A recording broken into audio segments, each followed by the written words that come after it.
वंदे पुरुषोत्तमम। विवाह के उद्देश्य के बारे में आज देखने का प्रयास करेंगे। समाज में वर्तमान में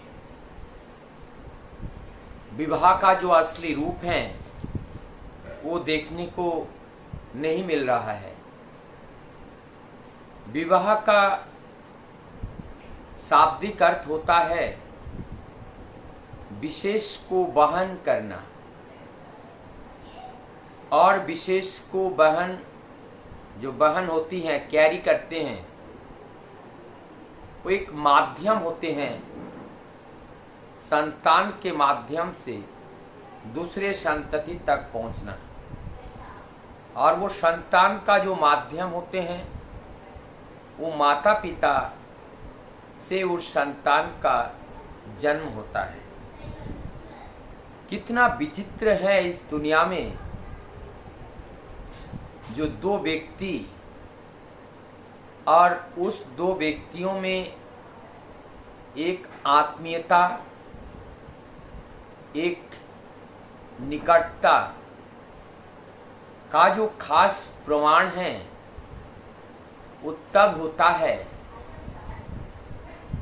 एक हस्बैंड वाइफ के अंदर उनका जो डीएनए है वो अलग अलग है, लेकिन जब संतान संतति के रूप में उन्हीं के सामने एक पुरुष और एक नारी जो सामाजिक रूप से एक पिता और एक माता के रूप में एक संतान को जन्म दिया, उस संतान के अंदर उस माता और पिता का डीएनए घूमता हुआ दिखाई देता है।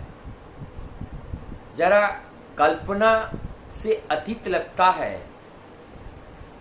कि ये दोनों जीव कैसे एक हो जाते हैं और वो एक होकर हमारे सामने घूमते रहते हैं,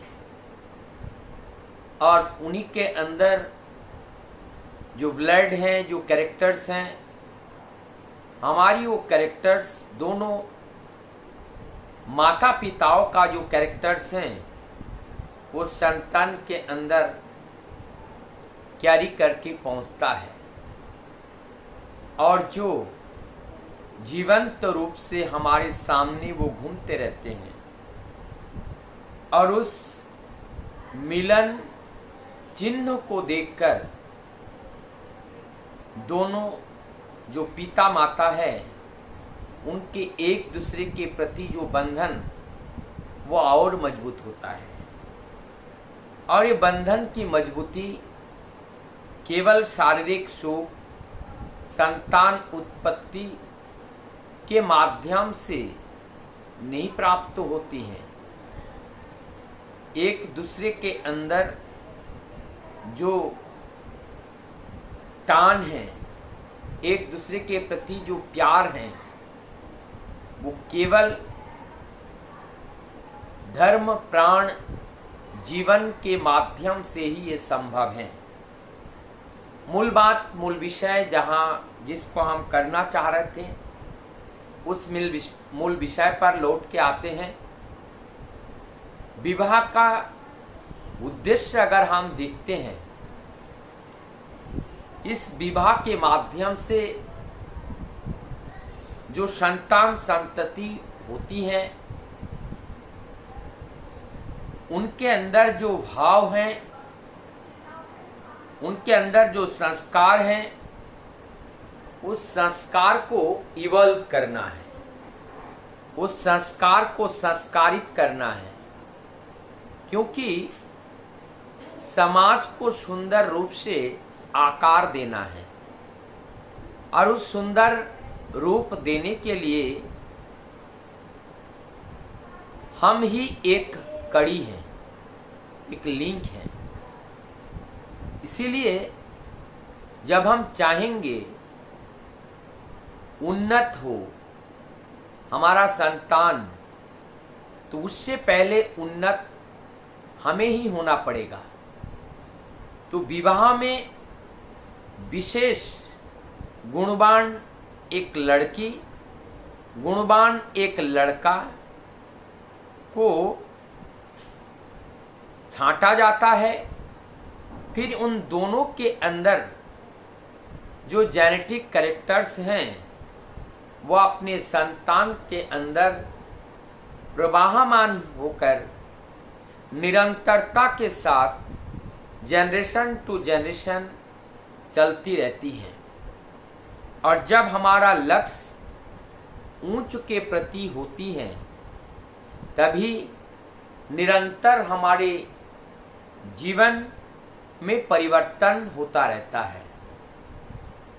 दूसरा अर्थ में विवाह का जो उद्देश्य है वो है सुंदर संतान का जन्म देना।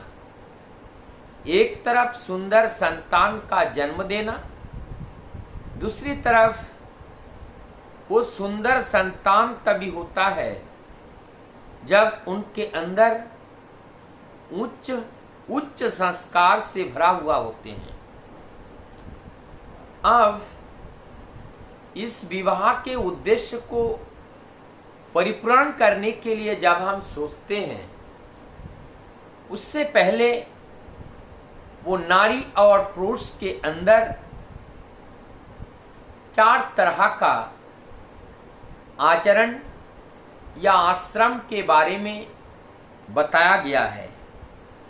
विवाह से पहले केवल एक आश्रम है जिसको ब्रह्मचारी आश्रम कहा जाता है, अर्थात ब्रह्म को आपका आचरण करना, सत्य का अनुशीलन करना, आचार्य को जीवन में धारण करना, सत्य को जीवन केंद्र में बिठाना। अर्थात ये जो ब्रह्मचार्य आश्रम है, ये ब्रह्मचार्य आश्रम के अंदर हमें यजन याजन, अध्ययन अध्यापना, दान प्रतिग्रह के माध्यम से हमें अपने आप को उस ब्रह्म सत्ता को जानना और उस ब्रह्म तत्व को, ब्रह्म सत्य को, ब्रह्म शक्ति को रक्षा करना। जब तक हम इस ब्रह्म तत्व को नहीं जानते हैं इस याजन के माध्यम से, तब तक हम अपने चरित्र को नियंत्रित नहीं कर सकते हैं। और जब हम इस ब्रह्मचार्य आश्रम के अनुगामी नहीं होते हैं और इस ब्रह्मचार्य आश्रम को जीवन में पालन नहीं करते हैं, तब तक हम प्रवृत्ति को नियंत्रण तो नहीं कर सकते हैं, साथ ही अपने जीवन में वास्तविक सत्य को समझने से हम बहुत दूर रह जाते हैं।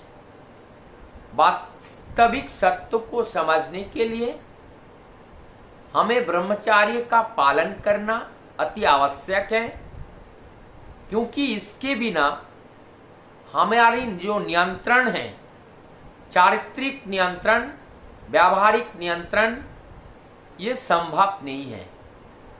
तो इसका मतलब जो ब्रह्मचार्य आश्रम के नीति रीति को अपने जीवन के चलने के पथ का पाथेय नहीं कर लेते हैं, वो शादी करने के योग्य पात्र नहीं होते हैं।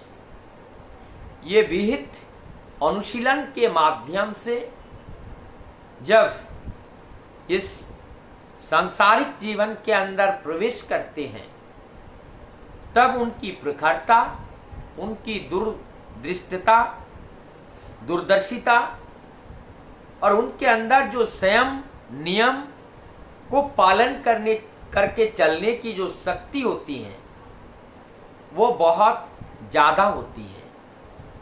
और जब तक इसको ज़्यादा ना हो तो ये जो यौवन का जो जुआर होता है उसको नियंत्रित करना, उस प्रवाहमान स्रोत को बांध लगाकर उसका रक्षा करना, ये बड़ा कठिन कार्य होता है।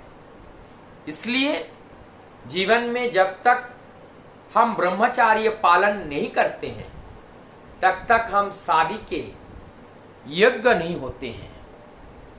ये विवाह के उद्देश्य को परिपूर्ण करने के लिए हमें इस ब्रह्मचार्य आश्रम का अनुशीलन, अनुगमन, अनुकरण करना अत्यंत आवश्यक होगा। इसके बाद हम सांसारिक जीवन में प्रवेश कर सकते हैं। तब हम वास्तविक सुख, वास्तविक आनंद, वास्तविक उपभोग और वास्तविक उद्देश्य को वास्तव में परिणत करने के लिए हम सक्षम हो पाते हैं।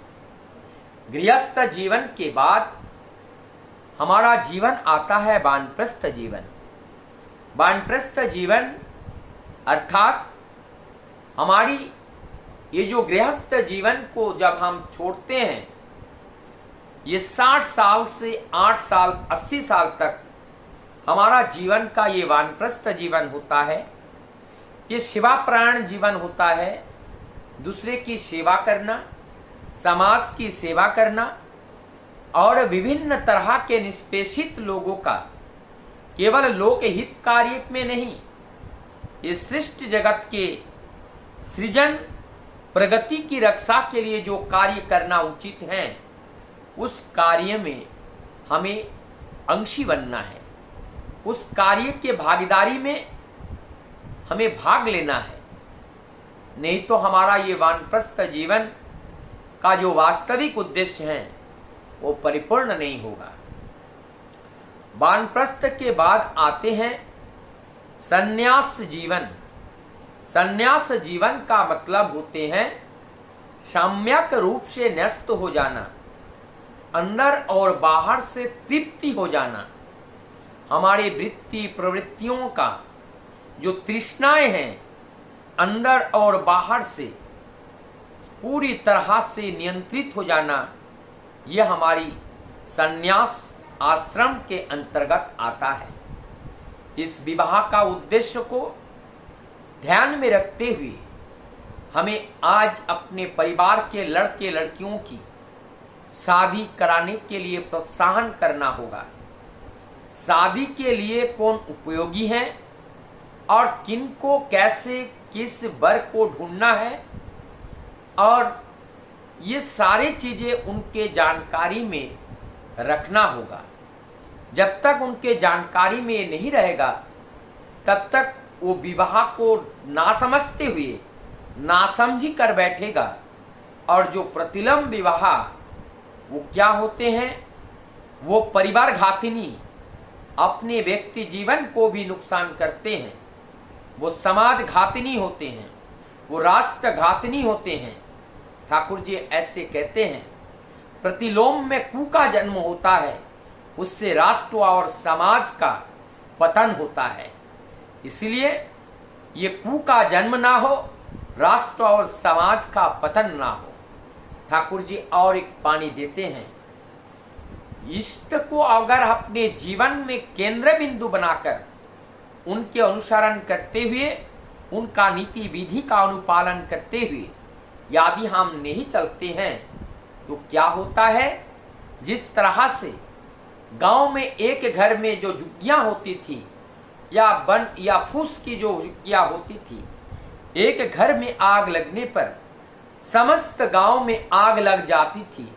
इसी प्रकार से विवाह में अगर परिशुद्धता नहीं रखी जाए तो उसी प्रकार से पूरी गांव जलकर राख हो जाती हैं, उनकी दुष्प्रभाव से, उनकी कुप्रभाव से। तो ये जो विवाह है, नीति नियम का पालन, नीति नियम का ध्यान रखते हुए विवाह के लिए आगे बढ़ना जरूरी है। जब तक हम इस विवाह को एक खिलौने की तरह खेलते रहेंगे, हमारी जीवन में दुख, दरिद्र, कष्ट निरंतर आता रहेगा। लेकिन विवाह का मूल उद्देश्य हमारी जीवन की सुख के लिए नहीं, विवाह का मुख्य उद्देश्य होते हैं हमारी जीवन का उन्नयन और इस सुसंतान का जन्म, क्योंकि वो सुसंतान ही राष्ट्र के कर्णधार होते हैं और उस राष्ट्र को आगे बढ़ाने के लिए उसी संतान के ऊपर बहुत बड़ा दायित्व रहता है। लेकिन उस दायित्व का निर्वहन करके चलने वाला व्यक्तित्व के अधिकारी वाले संतान अगर धरा पर ना आए तो किस तरह से परम पिता के इस उद्देश्य को परिपूर्ण होगा। आइए परम पिता की इस वार्ता को घर घर तक पहुंचाएं और हम अपने जीवन में ठाकुर जी की जो विवाह नीति है एवं अन्य अन्य जो विधि विधान है उनको अपने जीवन में सर्वप्रथम परिपालन करें और परिपालन करके हम एक उदाहरण पेश करें परम दयाल श्री ठाकुर जी का। क्योंकि हम जब ठाकुर जी को लेकर चलेंगे हम समाज के अंदर एक उदाहरण स्वरूप बनेंगे और इस उदाहरण के अंदर अगर कहीं त्रुटि होता है तो उस त्रुटि के वजह से हम लोगों को ये समाज में परिवर्तन जो आएगा उस परिवर्तन हम ला नहीं पाएंगे। इसलिए सर्वप्रथम हमें सुधरना जरूरी है। इसीलिए बोलते हैं हम सुधरेंगे जगत सुधरेगी। तो ये हमें सुधरना पड़ेगा और जगत अपने आप तब सुधर जाएगा। आइए प्रभु की उस निर्देशित वार्ता को हम अपने जीवन में परिपालन करके उनके उद्देश्य को पूर्ण करने का प्रचेष्टा में अपने जीवन को व्यतीत करें। वंदे प्रभु।